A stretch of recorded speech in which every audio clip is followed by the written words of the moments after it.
সমাজে একটি নির্দিষ্ট প্রতিষ্ঠা আছে, বিভিন্ন সময় সামাজিক বিষয় নিয়ে তিনি বিভিন্ন সেমিনার করে থাকেন। তো তিনি তো বহু সময়ে মমতা বন্দ্যোপাধ্যায়ের এই সরকারকে সমর্থন করেছেন তাদের বিভিন্ন পদক্ষেপকে। আজকে একটা সামান্য সমালোচনার কারণে তাকে ডেকে আনা হচ্ছে। সুখেন্দু শেখর রায় একজন দীর্ঘদিনের রাজনৈতিক কর্মী, আমাদের ভারতের প্রয়াত রাষ্ট্রপতি প্রণব মুখার্জির অত্যন্ত ঘনিষ্ঠ ছিলেন। তিনি কংগ্রেস থেকে তৃণমূল কংগ্রেসে যোগ দিয়েছিলেন, দীর্ঘদিন তৃণমূল কংগ্রেসের হয়ে রাজ্যসভায় নেতৃত্ব দিচ্ছেন, তৃতীয়বারের জন্য সাংসদ তাকে এই সরকার বানিয়েছে, তৃণমূল কংগ্রেস বানিয়েছে। আজকে তিনি প্রতিবাদ করেছেন। প্রত্যেকেরই অন্তরাত্মার ডাকে কেউ প্রতিবাদ করতে পারেন, সমালোচনা করতে পারেন, এবং যেটা বলেছেন সেটার মধ্যে তো অন্যায় কিছু নেই। আমরা তো প্রথম দিন থেকে বলছি যে হসপিটাল সুপার এবং কলকাতা পুলিশ কমিশনারের কাস্টোডিয়াল ইন্টারোগেশনের প্রয়োজন আছে। তার কারণ হচ্ছে একটি মৃতদেহ, একটি মহিলার চিকিৎসকের মৃতদেহ, সেখানে অনেক ডাক্তাররা আছে, তারা দেখে এটা বুঝতে পারলেন না যেটা ধর্ষণ খুনের ঘটনা। তারা প্রথমেই আত্মহত্যার তত্ত্ব যেভাবে গ্রামের চাষিদের ক্ষেত্রে করা হয় বা অন্যান্য কোনো ঘটনায় বিরোধী রাজনৈতিক দলের কর্মীদের মেরে ফাঁসিতে ঝুলিয়ে দিয়ে বলা হয়েছে মানসিক অবসাদের কারণে আত্মহত্যা করেছে, একই তত্ত্ব তারা ওখানে চালিয়েছে।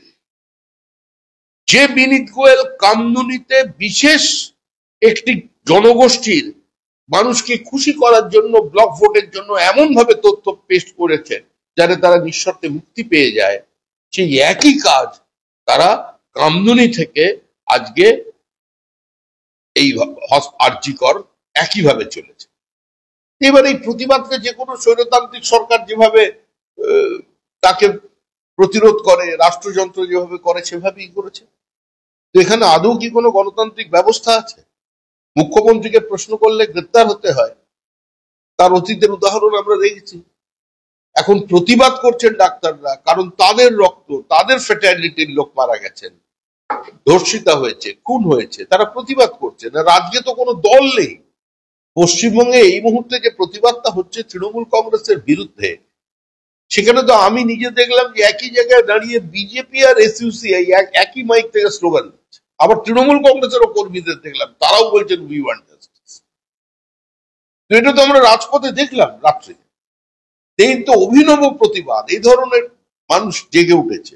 মানুষ এই স্বৈরতান্ত্রিক সরকারের বিরুদ্ধে, এই পুলিশি বর্বরতার বিরুদ্ধে, অতি সক্রিয়তার বিরুদ্ধে, প্রমাণ লোপের বিরুদ্ধে আজকে রাস্তায় নেমেছে। আজকে নিজের দলের সমালোচনার মধ্যে থেকে একটি সমালোচনা করার জন্য তাকে সামান করেছে। তার একজন 75 বছরের বয়স্ক মানুষ, তার স্ত্রীহারা হয়েছেন 1 বছর আগে, বাৎসরিক কাজ করতে তিনি কলকাতা এসেছিলেন দিল্লি থেকে। এসে শারীরিক ভাবে তার হৃদযন্ত্রের কোনো সমস্যা নিয়ে তিনি হসপিটালাইজড হয়েছিলেন। তাকে একই দিনে দুবার সামন করা হলো, তাকে যেতে হচ্ছে আদালতে। একটা গণতান্ত্রিক রাজনৈতিক দলের এ ধরনের পরিণতি বা এ ধরনের সরকার পরিচালনার তো অভিনব, কিন্তু মানুষ আগে কোনোদিন দেখেনি। এগুলো টোটালিটারিয়ান স্টেটে হয়, কিন্তু একটা গণতান্ত্রিক রাষ্ট্রে এই ধরনের নিজের দলের লোককে একই দিনে দুবার সামন, কেউ প্রতিবাদ করবেন না। গতকালের পর থেকে বিশেষ করে যাদের ছবিও ভাইরাল হয়েছে, যারা স্লোগান দিচ্ছিলেন, এরকম অনেকেই তারাও হুমকি পাচ্ছেন। তারা অভিযোগ করছেন যে কারণ যাদের কাজের জায়গা, কেউ দোকান চালান, সেগুলো বসতে দেওয়া হবে না বলে বলা হচ্ছে, এবং লালবাজারের তরফ থেকে পাচ্ছেন, কেউ শাসক দলের তরফ থেকে হুমকি পাচ্ছেন, এরকম অভিযোগ করছে। প্লাস গতকাল যেভাবে লাঠি চার্জ করা হলো, সেই ঘটনাটা, সেটা নিয়ে প্রতিবাদ জানাচ্ছেন ওটা বিষয়গুলো।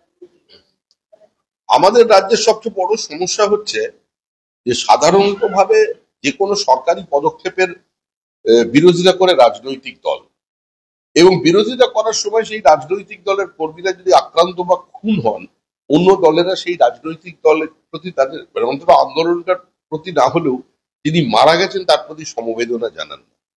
আজকে 2016 সাল থেকে আজ পর্যন্ত 200-র বেশি বিজেপি কর্মী খুন হয়েছে, 50-এর বেশি বিজেপির মহিলা কর্মীরা তারা গণধর্ষিত হয়েছেন, কিন্তু সেখানে কোনো প্রতিবাদ দেখা যায়নি। আজকে যে কোনো কারণেই হোক ঘটনার প্রতিবাদটা হচ্ছে, আমরা খুশি, কিন্তু এই মর্মান্তিক এ ধরনের ঘটনা আমাদের সঙ্গে ধারাবাহিকভাবে 2016 সাল থেকে চলছে। আর যারাই প্রতিবাদ করছেন আজকে এটা নিয়ে বেশি, যেহেতু এটা গণ আন্দোলনের রূপ নিয়েছে, সংবাদ মাধ্যমে অনেক বেশি জায়গা পাচ্ছে। আপনারা ভোট পরবর্তী হিংসায় যারা মারা গেছেন তাদের পরিবারের সঙ্গে যোগাযোগ করুন, তাদের বাড়িতে কতবার সিভিক ভলান্টিয়ার্স গেছে আর কতবার পুলিশ গেছে, তাদের কি বলা হয়েছে। আপনাকে বেশি দূর পর্যন্ত পৌঁছতে হবে না, আমি একদম খুব কাছাকাছি ঠিকানা দিয়ে যাচ্ছি। একদম সামনে আপনি দমদমে আছেন, আমাদের প্রসেনজিৎ দাস একমাত্র ছেলে, তাকে খুন করে গলায় ফাঁসি দিয়ে তারই বাড়ির বারান্দায় টাঙিয়ে দেওয়া হয়েছিল। তার মা ভ্যাকসিন নিতে গিয়েছিলেন, লাইন থেকে পর্যন্ত বার করে দেওয়া হয়েছে। বাবা প্যারালিটিক পেশেন্ট, তার বাড়িতে কিভাবে হুমকি দেওয়া হয়েছে, কিভাবে ধমক দেওয়া হয়েছে আপনি দেখুন। আমি নাম করছি না, 13 বছরের একটি মেয়ে আমাদের জাগার বসিরহাটের কাছে, যার দুবার সংখ্যালঘু পরিবারের মেয়ে, পরিবার বিজেপি করবার অপরাধে মেয়েটিকে ধর্ষণ করে খুন করে তাকে ফাঁসির দড়িতে টাঙিয়ে দিয়ে আত্মহত্যা বলা হতো। তারপর তাকে স্থানীয় জায়গায় হসপিটালে নিয়ে গিয়ে বসিরহাট হসপিটালে একজন ডার্মাটোলজিস্ট, চর্মরোগ বিশেষজ্ঞের তত্ত্বাবধানে তার পোস্টমর্টম করা হলো।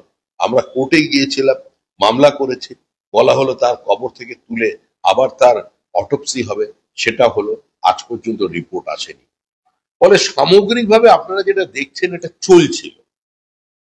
যেহেতু আমাদের রঙের বাদ বিচার আছে কিছু কিছু রাজনৈতিক দলের, সিপিআইএম এর একটি পরিবারকে জীবন্ত পুড়িয়ে মেরে ফেলা হলো দম্পতি, অন্তত বিজেপি প্রতিবাদ করেছে।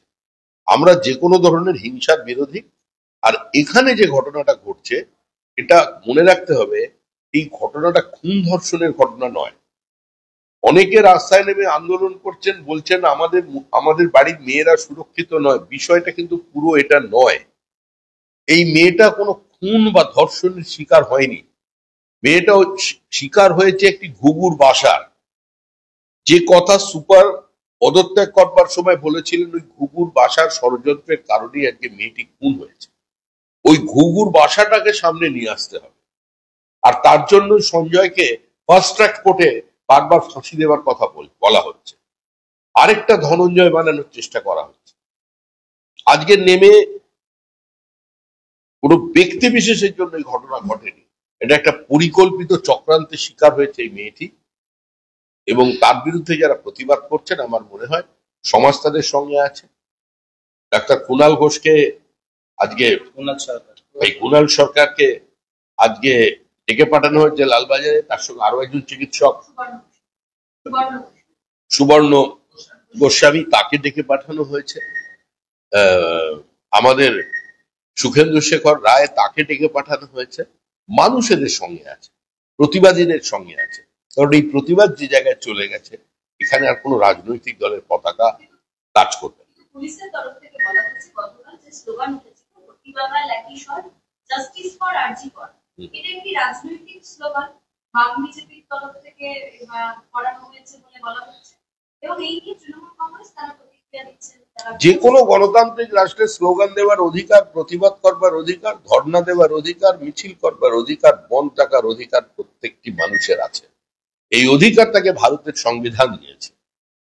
এই অধিকার আছে বলেই আজকে ভারতবর্ষ বলে দেশটা আছে। আমাদের সঙ্গে যারা স্বাধীনতা পেয়েছিল তাদের কোনো জায়গায় দেখবেন না গণতন্ত্র নামে কোনো জিনিস অবশিষ্ট আছে। সুতরাং যারা স্লোগান দিয়েছে, ঘটি বাঙাল বলে যারা স্লোগান দিয়েছে, অন্তত এই ইস্যুতে, খেলার বাইরে তো একটা জগৎ আছে।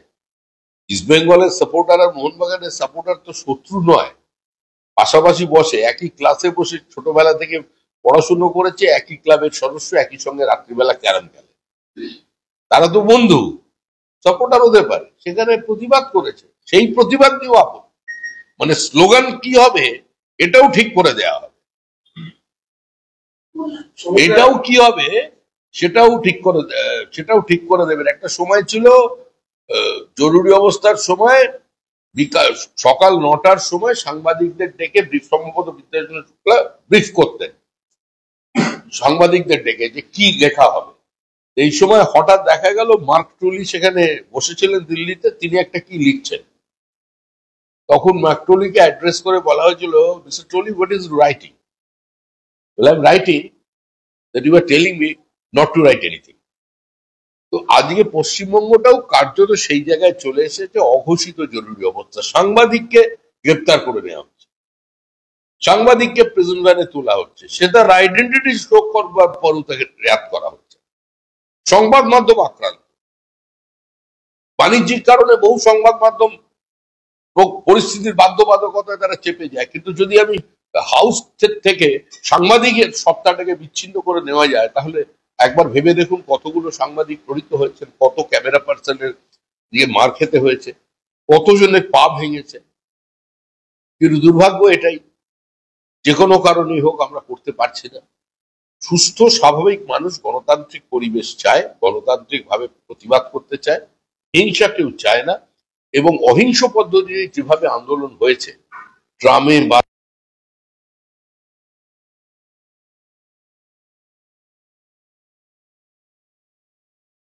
বাসে আগুন না লাগিয়ে যে আন্দোলন দেখিয়েছে মানুষ, সরকারি সম্পত্তি ধ্বংস না করে যে পরিস্থিতি দেখিয়েছে, সেটা থেকে তৃণমূলেরও শিক্ষা নেওয়া উচিত।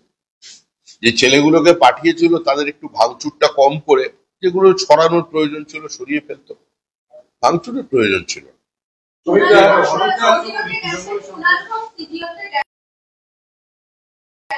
এবং তিনি দাবি করেছেন যে কোন রকম কোন ডকুমেন্ট দেয়নি, আরজি করেন কোন জুনিয়র ডাক্তার বা নার্সিং স্টাফের তরফে কোন ডকুমেন্ট দেওয়া হয়নি। ঘোষ পরিকল্পিতভাবে ওখানে গেছেন, কারোর নির্দেশে ওখানে গেছেন। একা ব্যক্তিগত ইচ্ছায় তো কুণাল ঘোষ চলে যেতে পারেন না তৃণমূল কংগ্রেসের পক্ষ থেকে, তিনি একটা দায়িত্বে আছেন। কুণাল ঘোষকে পাঠানো হয়েছিল পুরো বিষয়টাকে গুলিয়ে দেওয়ার জন্য, তিনি সেই চেষ্টায় সেখানে গিয়েছিলেন, গিয়ে ফিরে এসেছেন।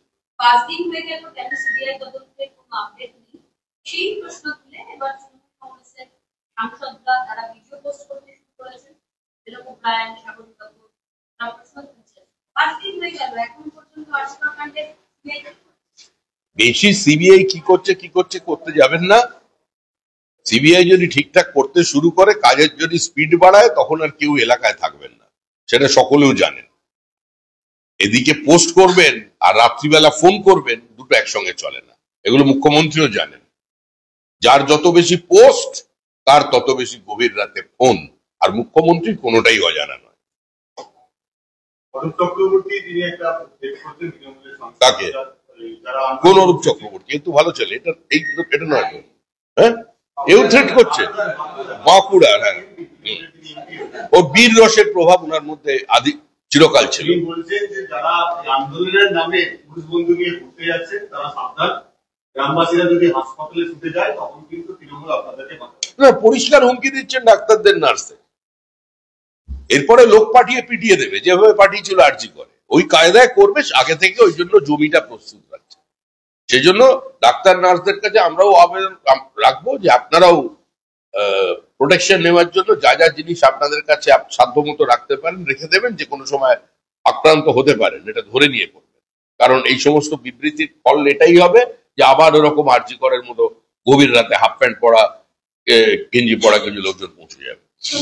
এছাড়া আরেকটা মন্তব্য এসেছে যে ইলিফিক জিন্স, সিগারেট খেয়ে টাইট জামা পরে সকলের মেয়েরা, আরবান মেয়েরা যারা বেরোচ্ছেন প্রতিবাদ করতে, সেগুলো কোনো প্রতিবাদ না। তারা পোস্ট করছেন, তারা মন্তব্য করছেন যে এই আন্দোলন তারাই করছেন যারা শহরে থাকেন, ইলিফিক জিন্স পরেন, শহুরে আরবান মেয়েরা।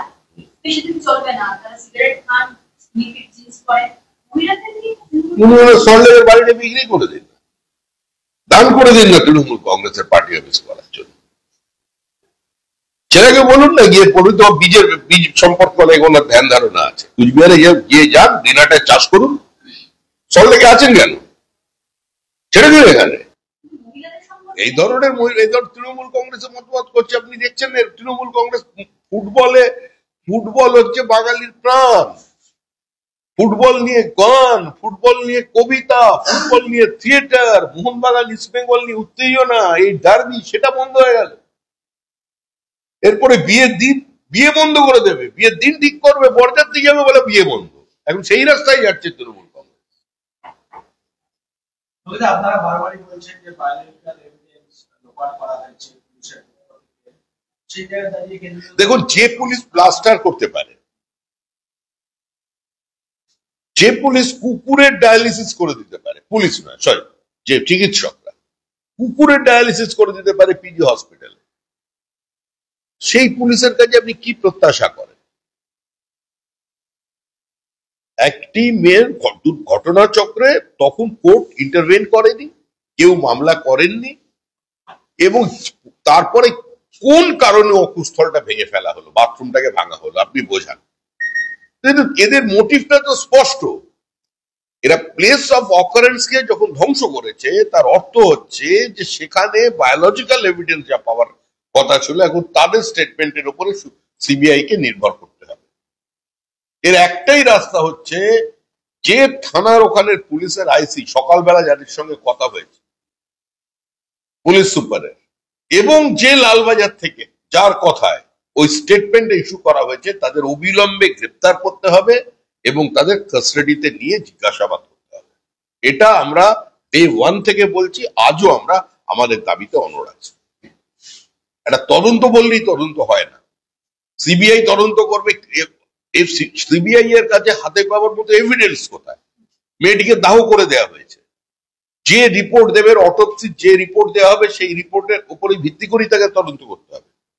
কিন্তু এই ঘটনাটা ঘটবার পরে, মেয়েটির মৃতদেহ দেখবার পরে, ওই সময়ের মধ্যে যা যা ঘটনা ঘটেছে তার উপরে ভিত্তি করেই সিবিআই কে তদন্ত করতে হবে। সিবিআই সেটা করবে, আমরা চাই, এটা আমাদের দাবি। আমরা তো সিবিআই তদন্ত করাচ্ছি না, কোর্ট বুঝবে বিষয়। আমার মনে হয় মহামান্য আদালতকে আরো কঠোর হতে হবে।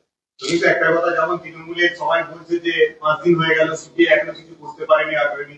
কোথাও কি মনে হচ্ছে যে কোথাও এভিডেন্স নষ্ট হয়ে যাওয়ার কারণে কেন্দ্রীয় তদন্তকারী সংস্থা কাজ করতে হচ্ছে? এই নিয়ে আমি কোনো মন্তব্য করতে চাইনি। এই নিয়ে কোনো মন্তব্য করলে কোর্ট করবে, কারণ পুরোটাই কোর্ট মনিটরড, নাম্বার 1। আর এভিডেন্স তো নষ্ট করা হয়েছে, এভিডেন্স নষ্ট করা হয়েছে, এটা কি অস্বীকার করতে পারেন? একটি মৃতদেহ, তা আবার সাধারণ কারণ নয়, একজন ডাক্তারের মৃতদেহ, ডাক্তারদের পরিবারের মধ্যে চারিদিকে ডাক্তার ভর্তি, তারা দেখে বলে দিয়েছিলেন আত্মহত্যা। তা প্রথম থেকেই তো উদ্দেশ্য ছিল এভিডেন্স ধ্বংস করা, সেটাই তারা করেছে। আজকে কুণাল ঘোষ একটি পোস্ট করেছেন, পরে এখন সাংবাদিক সম্মেলনে তিনি এখন মন্তব্য করছেন যে অপারেশনের পর বুকে গজ থেকে গিয়েছিল, সেই সময় সেই ডাক্তারকে লালবাজার তলব করেনি। তাহলে একটি পোস্ট করার জন্য কেন কুণাল সরকারকে তলব করা হবে? এটা নিয়ে কি বলবেন?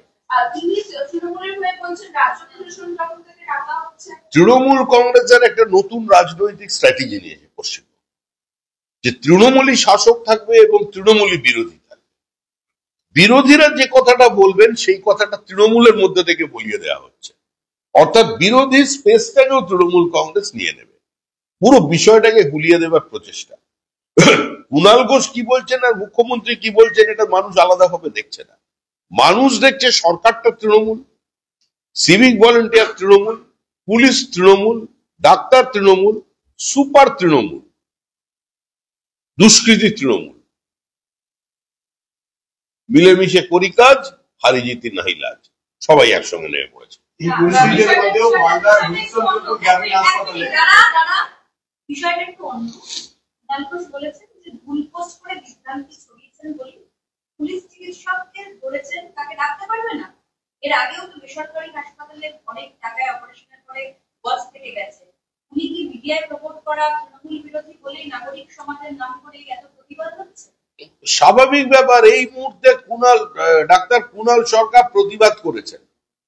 এখন সমস্ত অভিযোগ, সমস্ত আক্রমণ কুণাল সরকারের দিকে হবে এবং তৃণমূল কংগ্রেস কার্যত ভয়ের বাতাবরণ তৈরি করে, আতঙ্কের বাতাবরণ তৈরি করে, ওপর দিকে যে সমস্ত ব্যক্তিত্বরা আছেন তাদের আক্রমণ করে দিচ্ছে, যাতে নিচুর তলার ডাক্তাররা ভয় পেয়ে যায়।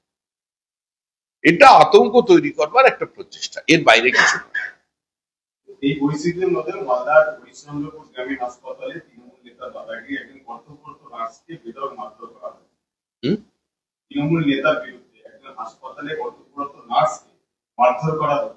তৃতীয়বারের জন্য ক্ষমতা এসেছে, রাজতন্ত্রে এটা হয়। পুলিশ স্টেটে এই সমস্ত ঘটনা ঘটে, ডাক্তার খুন হবে, নার্স মার খাবে, ডাক্তারকে গ্রেপ্তার করা হবে, সাংসদ প্রতিবাদ করলে তাকে সমন করা হবে। এটাই তো তৃণমূল, স্বাভাবিক আছে, না হওয়াটাই অস্বাভাবিক। আর সহিত মমতা বন্দ্যোপাধ্যায় থেকে উদাহরণ কল্যাণ ব্যানার্জি সকলেই বলছে যে বাংলাদেশ করার চেষ্টা করছে সিপিএম বিজেপি, এখানে বাংলাদেশ হবে না। মমতা বন্দ্যোপাধ্যায় থেকে উদয়ন গুহ, কল্যাণ ব্যানার্জি সকলেই বাংলাদেশের উদাহরণ টানছেন।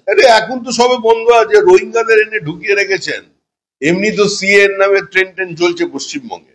একটু উত্তর 24 পরগনা, দক্ষিণ 24 পরগনায় বলুন তার সিআইডি কে, তার স্টেট আইবি কে একটু কান পাততে, সেখানে কি স্লোগান চলেছে আর তাদের বক্তব্য কি, তাহলেই বুঝতে পারবেন কোন জায়গায় দাঁড়িয়ে আছে। বাংলাদেশ এটাকে বানাতে যতদিন বিজেপি আছে কেউ পারবে না। ওনার রাজনীতি এটাকে ডেমোগ্রাফিক চেঞ্জ করে বাংলাদেশ বানিয়ে দেওয়ার চেষ্টা করছে। গ্রেটার বাংলাদেশ তৈরি করবার যে চক্রান্ত, বিনা যুদ্ধে ভারত দখল, সংখ্যা দিয়ে জয় করে নাও, সেই তত্ত্ব বিজেপি যতদিন আছে পারবে না। আজীবন কাণ্ডে আজকে আইনজীবীদের প্রতিবাদ মিছিল হয় হাইকোর্টে, এবং মিছিল শেষে দেখা গেল একেবারে রীতিমতো হাতাহাতিতে জড়িয়ে পড়লেন আইনজীবীরা। তার মধ্যে কল্যাণ বন্দ্যোপাধ্যায়ের সঙ্গে স্বয়ং একেবারে রীতিমতো হাতাহাতিতে দেখা গেল জড়িয়ে পড়লেন। এটা কতটা দরকার ছিল? মানে আইনজীবীরা হাতাহাতি করছেন?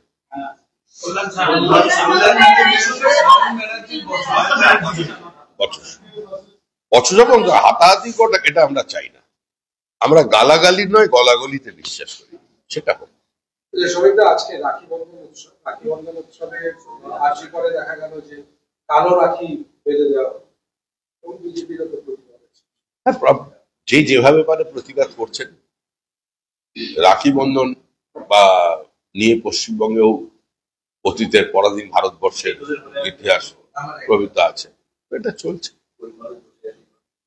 এত কিছুর মধ্যে দেখা গেল এসএসকেএম গতকাল ডাক্তারদের উপরে হামলা, পুলিশি এত নিরাপত্তার কথা বারংবার বলা হচ্ছে, গতকাল এসএসকেএম ডাক্তার উপরে এসএসকেএম পিজির মতো হসপিটালও ডাক্তার। শুনুন, আপনি একটা কথা, প্রথম যে বিষয়টা হচ্ছে, আপনি বাংলাদেশেও পুলিশ পালিয়েছে, পশ্চিমবঙ্গ পুলিশ পালাচ্ছে, এই দুটো জায়গায় একটাই মিল আমি খুঁজে পাচ্ছি। পুলিশ আরজিকর হসপিটালে রাত্রিবেলা ঢুকে বলছে মহিলাদের, মানে নার্সদের বলছে তোমাদের জামা কাপড় দাও, আমরা পরে নিই। পুলিশও আক্রান্ত হচ্ছে, কোথাও পুলিশ আক্রমণ করছে, কোথাও পুলিশ আক্রান্ত হচ্ছে, এইটা পরিস্থিতি। হ্যাঁ, প্রতিবাদ করলেই দেখা যাচ্ছে ক্ষোভ করছে, শাসক দলের সাংসদই হোক বা নামে কেউ ছাড় পাচ্ছে। পুলিশের ভূমিকা নিয়ে প্রশ্ন করলেই পুলিশ দলের থেকে বাড়াচ্ছে, প্রশ্ন উঠছে এটা কি পুলিশ নীতি হয়ে দাঁড়াচ্ছে? না না, রীতি তো আগেই ছিল। তানিয়া ভরদ্বাজের ক্ষেত্রে মানুষ দেখেছে, শিলাদিত্যর ক্ষেত্রে মানুষ দেখেছে, অম্বিকেশ মহাপাত্রর ঘটনা মানুষ দেখেছে। বিজেপির একাধিক কর্মীকে 15 দিন, কাউকে 22 দিন করে জেলে কাটাতে হয়েছে সামান্য একটা পোস্টকে শেয়ার করবার জন্য। এটা তো হচ্ছে, আতঙ্ক তৈরি করে দেওয়া হচ্ছে গোটা সমাজে। এটা তো অঘোষিত জরুরি অবস্থা, যেখানে প্রকাশ্যে রাজ্যপালকে হুমকি দেওয়া হচ্ছে, যিনি সাংবিধানিক প্রধান, যেখানে প্রধানমন্ত্রীকে তুই বলে সম্বোধন করা হচ্ছে, কোমরে দড়ি বেঁধে নিয়ে যাওয়ার কথা বলা হচ্ছে। যে রাজ্যে দাঁড়িয়ে প্রকাশ্যে একজন বিধায়ক বলছেন যে আমরা 70%, তোমরা 30% এখানে বাড়াবাড়ি করলে কেটে জলে ভাসিয়ে দেবো। এই যেটা স্বাধীন ভারতবর্ষে, এটা বাংলাদেশের ভাষা বলছে। মুর্শিদাবাদে দাঁড়িয়ে হুমায়ুন, একবারও মুখ্যমন্ত্রী তার বিরুদ্ধে কোনো বক্তব্য রেখেছেন? গ্রেপ্তার করিয়েছেন তাকে? উনি কাদের পক্ষে? উনি ব্লক ভোট চান।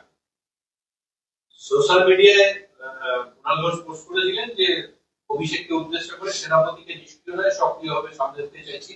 তারপর থেকেই তৃণমূলের প্রচুর নেতা একাধিক পোস্ট করছেন এই উদ্দেশ্যে যে সোশ্যাল মিডিয়াতে অভিষেককে আমরা সক্রিয় দেখতে চাই, অভিষেককে আমরা সক্রিয় দেখতে চাই। তৃণমূল কংগ্রেস সক্রিয় আর নিষ্ক্রিয় হয়ে লাভ কি? আর কার কি এসে গেল? তৃণমূলের কেউ কোন নেতা সক্রিয় হলো কি নিষ্ক্রিয় হলো? তৃণমূল তো এক। সেনাপতি পদ দেখান, হ্যাঁ, সেনাপতি পদ দেখান। সেনাপতি পদ কোন দিকে দেখান? ছাদ থেকে ঝাঁপ মারতে বলবে, নবান্নের ওপর থেকে? কি চাইছে? জন্মদাত্রীকেই প্রথম করতে চাইছেনটা কি? খোলাখুলি বলুন। ওইসব গুলি উড়ে পদ দেখানোর কথা বলবেন। বলুন যে ওপর থেকে নামিয়ে দিন, নামিয়ে আপনি গিয়ে নবান্নের চেয়ারে বসে পড়ুন, এইটা বলুন না যদি এইটা চান। এভাবে কিছু হবে না। মানুষ তৃণমূলকে আলাদা করে চিহ্নিত করতে চায় না। তৃণমূল কংগ্রেসের জন্মদাত্রী, তৃণমূল কংগ্রেসের নেত্রী মমতা বন্দ্যোপাধ্যায় তৃণমূল, এবং তৃণমূলই মমতা বন্দ্যোপাধ্যায়। সুতরাং এর মধ্যে কোথাও কোনো পার্থক্য নেই। তাকে যদি কেউ সরাতে চান, তারা অন্য দল, তাকে ফেলতে চান, সব দলের মধ্যেই হয় এসব। রাজতন্ত্র যেখানে হয়, যেখানে দেখা যায় যে কাকাকে উল্টে দিয়ে ভাইপোকে দিতে, এগুলো ওই মোগল পিরিয়ডে ওই বাদশাদের দেখুন, এখানে ওইরকম কিছু হবে হয়তো। ওই জন্য শুভেন্দু রায় আশঙ্কা করছেন তাকে গ্রেফতার করা হতে পারে পুলিশ। এই আশঙ্কাতেই কলকাতা হাইকোর্টে মামলা দায়ের করলে মামলা গ্রহণ করা হয়েছে, আগামীকাল শুনানি।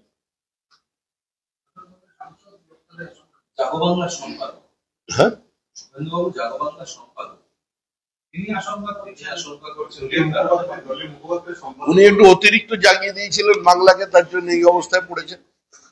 না না, আমি সুখেন্দু শেখর রায় একজন প্রতিষ্ঠিত পরিচ্ছন্ন ভাবমূর্তির রাজনৈতিক ব্যক্তিত্ব।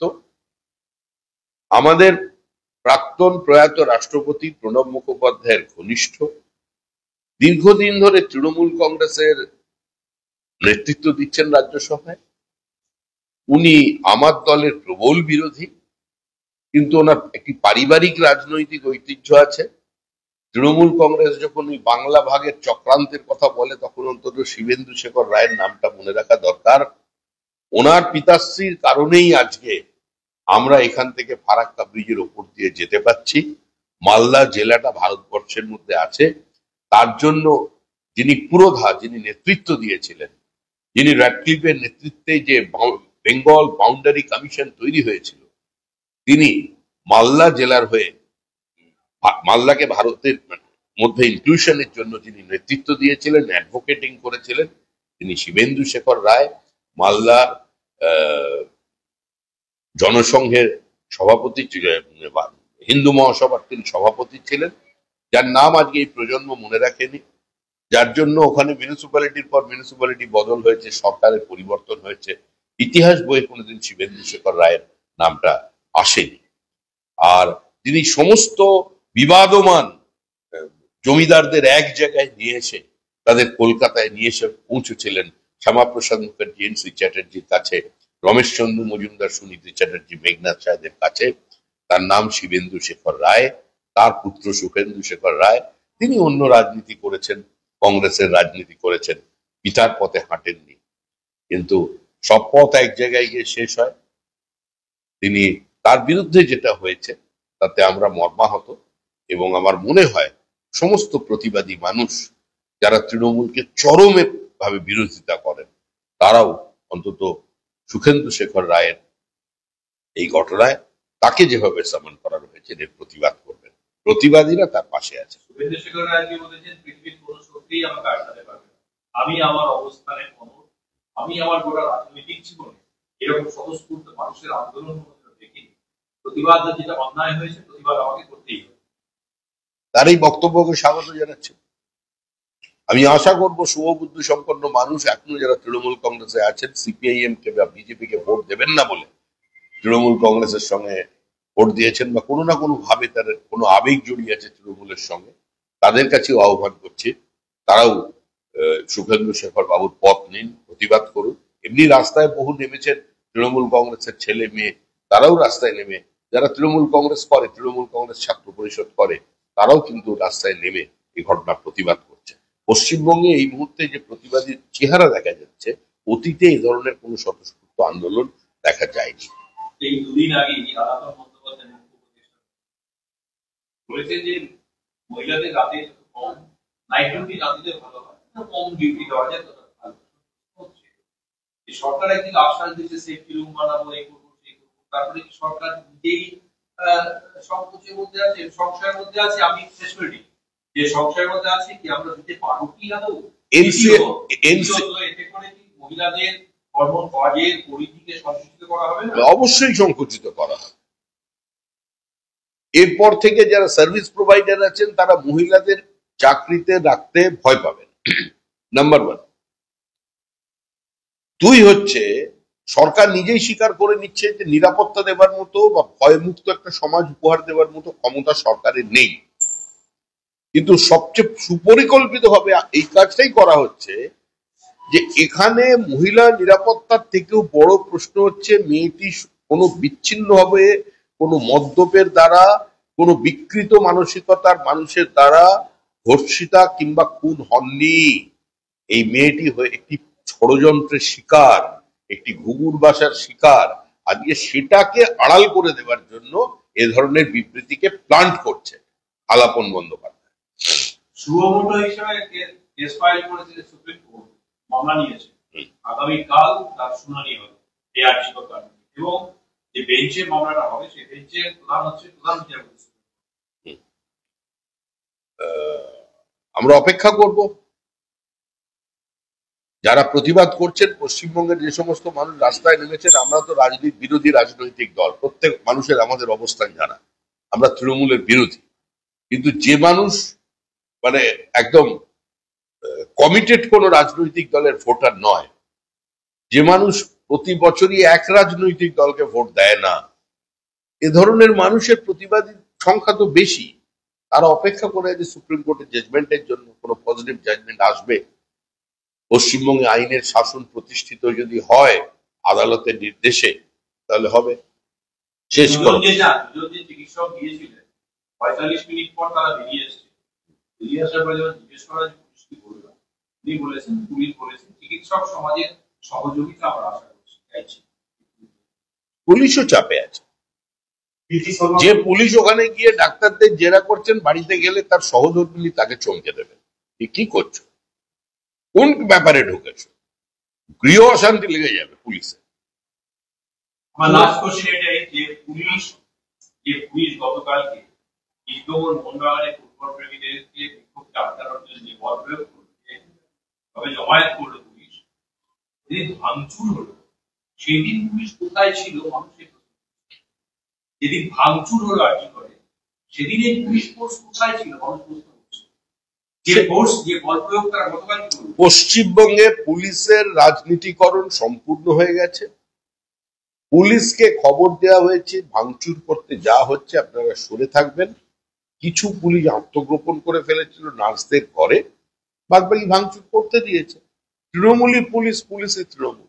এখন তৃণমূল চেয়েছে ডার্বি ম্যাচ বন্ধ করে দাও মোহনবাগান ইস্ট বেঙ্গল সমর্থকদের কাছে। দেখো, আমার বাড়ি সল্টলেকে ঢুকতে গিয়ে দেখি চারিদিকে মনে হচ্ছে যেন যুদ্ধক্ষেত্র, এত পুলিশ চারিদিক দিয়ে ঘিরে একটা দুর্গ বানিয়ে ফেলেছে কার্যত যুব ভারতের প্রাঙ্গণ।